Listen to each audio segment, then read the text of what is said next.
Assalamualaikum warahmatullahi wabarakatuh. Perkenalkan, nama saya Nasehat Yunisa dari Program Studi Ekonomi Pembangunan Universitas Jana Badra, NIM 17230014. Pada kali ini, saya akan mempresentasikan tugas akhir semester dari mata kuliah Seminar Ekonomi tentang presentasi jurnal. Dan jurnal yang saya pilih pada presentasi kali ini adalah pengaruh pajak, mekanisme bonus, ukuran perusahaan, kepemilikan asing, dan tunneling insentif terhadap transfer pricing yang berfokus pada perusahaan sektor industri dasar dan kimia yang listing di BI tahun 2011-2014. Sebelum saya presentasikan, saya ucapkan terima kasih kepada Tessa Revia karena telah membuat jurnal ini sangat baik. Untuk yang pertama ada pendahuluan. Dengan perkembangan dunia usaha bisnis saat ini, perusahaan-perusahaan nasional ini menjelma menjadi perusahaan-perusahaan multinasional yang kegiatannya tidak hanya berpusat pada satu negara, melainkan di beberapa negara. Hal ini mungkin tidak menjadi sulit apabila hanya terjadi di sebuah perusahaan dalam satu negara, karena beban-beban serta biaya-biaya yang dikeluarkan akan lebih mudah terukur. Namun, hal ini akan menjadi sulit apabila suatu perusahaan memiliki anak perusahaan di berbagai negara, dan itulah yang terjadi saat ini. Perusahaan ini akan sulit menentukan harga penjualan dan biaya-biaya yang dikeluarkan dalam rangka pengawasan dan pengukuran kinerja perusahaan. Oleh karena itu, dilakukan sebuah kegiatan yang disebut transfer pricing dalam rangka penentuan harga tersebut. Transfer pricing adalah harga yang ditentukan dalam transaksi antar anggota divisi dalam sebuah perusahaan multinasional, di mana harga transfer yang ditentukan tersebut dapat menyimpang dari harga pasar dan cocok antar divisinya. Namun, dalam praktiknya, transfer pricing digunakan oleh beberapa perusahaan multinasional untuk menghindari pungutan pajak yang besar dengan cara mengecilkan pajaknya dan membuat beberapa negara mengalami kerugian dalam penerimaan pajak. Salah satunya yaitu Indonesia, yang mengandalkan pajak dalam APBN-nya. Menurut Direktur Eksekutif Center for Indonesian Taxation, Justinus Prabowo, Indonesia berpotensi kehilangan penerimaan pajak lebih dari 1.300 triliun setiap tahunnya. Terdapat beberapa kajian mengenai faktor-faktor yang mempengaruhi transfer pricing. Faktor-faktor tersebut diantaranya ada pajak, mekanisme bonus, ukuran perusahaan, kepemilikan asing, dan tunneling insentif. Faktor-faktor tersebut akan digunakan sebagai variabel independen dalam penelitian ini. Untuk selanjutnya yaitu mekanisme bonus. Mekanisme bonus adalah kompensasi tambahan atau penghargaan yang diberikan kepada pegawai atas keberhasilan. Dan semakin tinggi tarif pajak suatu negara, maka akan semakin besar kemungkinan perusahaan melakukan transfer pricing. Ukuran perusahaan dapat menentukan banyak sedikitnya praktik transfer pricing pada perusahaan. Kepemilikan asing merupakan kepemilikan saham yang dimiliki oleh perorangan atau institusional asing. Dan untuk yang kedua, kajian pustaka. Untuk kajian pustaka yang pertama yaitu ada transfer pricing. Transfer pricing adalah suatu kebijakan perusahaan dalam menentukan harga transfer suatu transaksi, baik itu barang, jasa, harta tak berwujud, ataupun transaksi finansial. Dan untuk kajian pustaka yang kedua yaitu pajak. Menurut Undang-Undang Nomor 16 Tahun 2009 tentang Ketentuan Umum dan Tata Cara Perpajakan, pajak adalah kontribusi wajib kepada negara yang terutang oleh orang pribadi atau badan yang bersifat memaksa berdasarkan undang-undang dengan tidak mendapatkan imbalan secara langsung dan digunakan untuk keperluan negara bagi sebesar-besarnya kemakmuran rakyat. Salah satu alasan perusahaan melakukan transfer pricing adalah adanya pembayaran pajak. Pembayaran pajak yang tinggi membuat perusahaan melakukan penghindaran pajak, yaitu dengan cara melakukan transfer pricing. Sehingga semakin tinggi tarif pajak suatu negara, maka akan semakin besar kemungkinan perusahaan memanipulasi agar mengalihkan penghasilannya kepada perusahaan di negara yang memiliki tarif pajaknya lebih sedikit. Namun karena belum ada tersedianya peraturan yang baru, maka pemeriksaan transfer pricing seringkali dimenangkan oleh wajib pajak dalam pengadilan pajak, sehingga perusahaan multinasional semakin termotivasi untuk melakukan transfer pricing menurut Julaiha tahun 2014. Dan untuk kajian pustaka yang ketiga yaitu ada mekanisme bonus.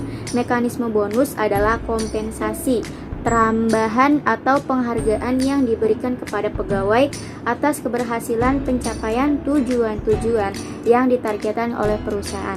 Mekanisme bonus berdasarkan laba merupakan cara yang paling sering digunakan perusahaan dalam memberikan penghargaan kepada direksi atau manajer.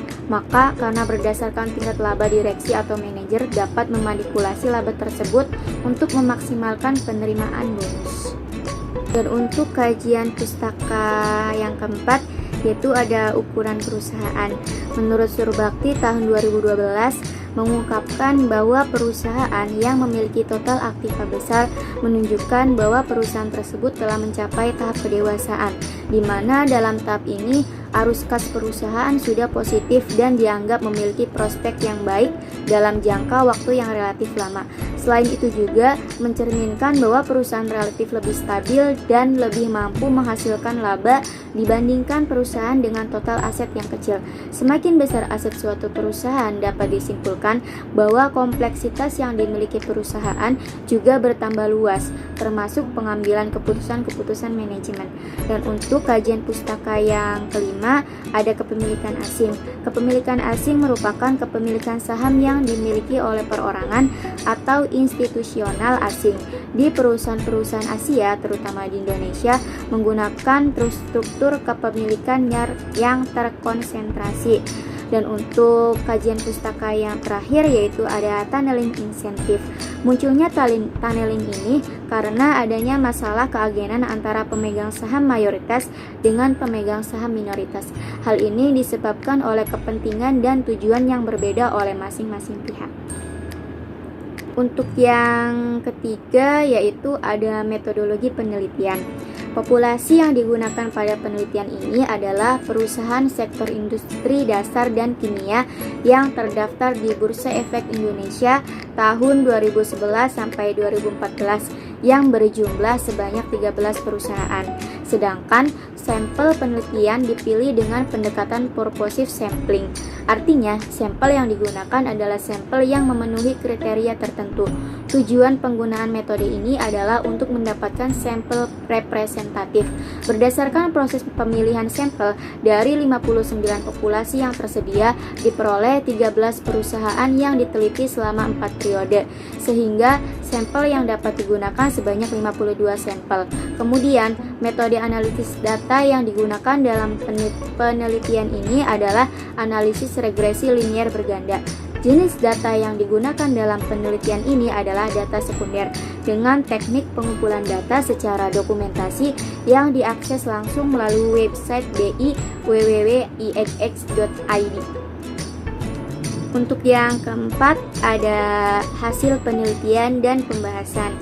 Untuk tabel 1 uji statistik deskriptif, ya bisa teman-teman lihat secara langsung ya. Ini statistik deskriptif merupakan proses transformasi data penelitian dalam bentuk tabulasi sehingga mudah dipahami dan diinterpretasikan. Variabel yang digunakan dalam penelitian ini yaitu ada pajak, mekanisme bonus, ukuran perusahaan, kepemilikan asing, tunneling insentif, serta transfer pricing sebagai variabel dependen. Variabel tersebut telah diuji secara statistik deskriptif seperti yang terlihat pada tabel 1 ini. Hasil pengujian normalitas. Uji normalitas bertujuan untuk menguji apakah dalam modul regresi variabel pengganggu atau variabel residual memiliki distribusi normal. Berdasarkan tabel 2, diperoleh nilai signifikansi yang diharapkan yaitu lebih besar dari 0,05. Maka dapat disimpulkan bahwa data residual pada penelitian ini berdistribusi normal. Hasil pengujian multikoleniaritas. Uji multikoleniaritas bertujuan untuk menguji apakah dalam modul regresi ditemukan adanya korelasi yang tinggi atau sempurna antar variabel independen. Berdasarkan tabel 3, maka dapat disimpulkan bahwa tidak terdapat problem multikolenialitas antar variabel independen dan layak digunakan dalam penelitian ini. Hasil pengujian heteroskedastisitas. Uji heteroskedastisitas bertujuan untuk menguji apakah dalam model regresi terjadi ketidaksamaan varian dari residual antara satu pengamatan ke pengamatan yang lain. Uji Gleiser dilakukan dengan meregresikan variabel-variabel independen terhadap nilai absolut residunya. Berdasarkan uji Gleiser pada tabel 4, dapat dilihat bahwa variabel independen memiliki nilai signifikansi. Jadi, dapat disimpulkan bahwa dalam penelitian ini tidak terjadi heteroskedastisitas. Hasil pengujian autokorelasi. Berikut ini adalah hasil uji statistik mengenai ada tidaknya autokorelasi pada penelitian ini. Berdasarkan tabel 5, diketahui nilai D hitung Darwin-Watson terletak antara min 2 sampai dengan plus 2, yaitu 1,781. Dapat disimpulkan tidak terdapat autokorelasi dalam penelitian ini. Hasil pengujian koefisien determinasi digunakan untuk menguji seberapa besar pengaruh variabel independen terhadap variabel dependen. Semakin besar jumlah koefisien determinasi di dalam suatu penelitian akan menunjukkan kekuatan pengaruh masing-masing variabel. Berdasarkan tabel 6, dapat dilihat ya teman-teman, nilai R kuadrat sebesar 0,272 yang berarti variabilitas variabel dependen yang dapat dijelaskan oleh variabel independen sebesar 27,2%. Hal ini berarti variabel-variabel independen yang meliputi pajak, mekanisme bonus, ukuran perusahaan, kepemilikan asing, dan tunneling insentif mempengaruhi transfer pricing sebesar 27,2%. Sedangkan sisanya 72,8% dipengaruhi variabel lain yang tidak diteliti dalam penelitian ini. Untuk analisis selanjutnya yaitu analisis regresi berganda. Model regresi linier berganda adalah model regresi yang memiliki lebih dari satu variabel independen. Model regresi linier berganda dilakukan model yang baik jika model tersebut memenuhi asumsi normalitas data dan terbebas dari asumsi-asumsi. Dari hasil penelitian didapat bahwa koefisien regresi nilai T dan signifikansi adalah seperti pada tabel 7. Selanjutnya, pembahasan. Hasil pengujian hipotesis pertama yaitu pengaruh pajak terhadap transfer pricing. Hasil pengolahan data yang dilihat pada tabel 7 menunjukkan bahwa T hitung lebih besar dari T tabel yaitu min 2,024 kurang dari min 2,013 dan sig 0,049 kurang dari 0,05. Dari hasil pengujian tersebut, maka keputusannya adalah H1 diterima, yaitu pajak berpengaruh terhadap transfer pricing, dan HO ditolak. Oleh karena itu, dapat disimpulkan bahwa pajak berpengaruh terhadap transfer pricing. Dan hasil pengujian hipotesis kedua yaitu mekanisme bonus terhadap transfer pricing. Hasil pengolahan data yang dilihat pada tabel 7 menunjukkan T hitung 0,311 kurang dari T tabel 2,013 dan sig 0,757 kurang dari 0,05. Maka keputusannya adalah H2 ditolak dan HO diterima. Oleh karena itu, dapat disimpulkan bahwa mekanisme bonus tidak berpengaruh terhadap transfer pricing. Hasil pengujian hipotesis ketiga yaitu ukuran perusahaan berpengaruh terhadap transfer pricing. Hasil pengolahan data menunjukkan nilai T hitung min 0,802 lebih besar dari T tabel min 2,013 dan sig 0,427 lebih besar dari 0,05. Maka keputusannya adalah H3 ditolak dan HO diterima. Oleh karena itu, dapat disimpulkan bahwa ukuran perusahaan tidak berpengaruh terhadap transfer pricing. Hasil pengujian hipotesis keempat yaitu kepemilikan asing berpengaruh terhadap transfer pricing. Hasil pengolahan data menunjukkan T hitung min 2,068 kurang dari T tabel min 2,13 dan sig 0,044 kurang dari 0,05. Maka keputusannya adalah H4 diterima dan HO ditolak. Artinya, kepemilikan asing berpengaruh terhadap transfer pricing. Hasil pengujian hipotesis kelima yaitu tunneling insentif berpengaruh terhadap transfer pricing. Hasil pengolahan data menunjukkan T hitung 2,949 lebih besar T tabel 2,13 dan SIG 0,05 kurang dari 0,05. Maka keputusannya adalah H5 diterima dan HO ditolak. Artinya, tunneling insentif berpengaruh terhadap transfer pricing. Dan untuk selanjutnya ada kesimpulan. Berdasarkan hasil penelitian, maka kesimpulan penelitian adalah yang pertama, hasil uji hipotesis pertama menunjukkan pajak berpengaruh terhadap transfer pricing. Hal ini menunjukkan semakin rendah nilai efektif tax rate, maka dianggap semakin baik nilai efektif tax rate di suatu perusahaan. Untuk kesimpulan yang kedua yaitu hasil uji hipotesis kedua menunjukkan mekanisme bonus tidak berpengaruh terhadap transfer pricing. Nilai eat and blank-nya yang tinggi menunjukkan dari setiap laba di tahun berjalan lebih tinggi dibandingkan dengan laba tahun sebelumnya. Untuk yang terakhir ada saran. Adapun saran yang dapat diberikan oleh peneliti yang dapat digunakan sebagai bahan pertimbangan bagi pembaca atau peneliti selanjutnya adalah yang pertama, untuk penelitian selanjutnya diharapkan memperpanjang periode penelitian agar dapat melihat kecenderungan yang akan terjadi dalam jangka panjang.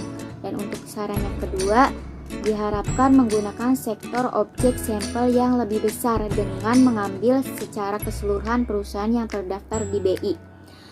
Yang ketiga yaitu ada melakukan penambahan pada variabel independen sehingga pengaruhnya dapat terlihat jelas terhadap transfer pricing seperti debt covenant dan good corporate governance (GCG) serta menambah variabel lain yang berkaitan dengan transfer pricing.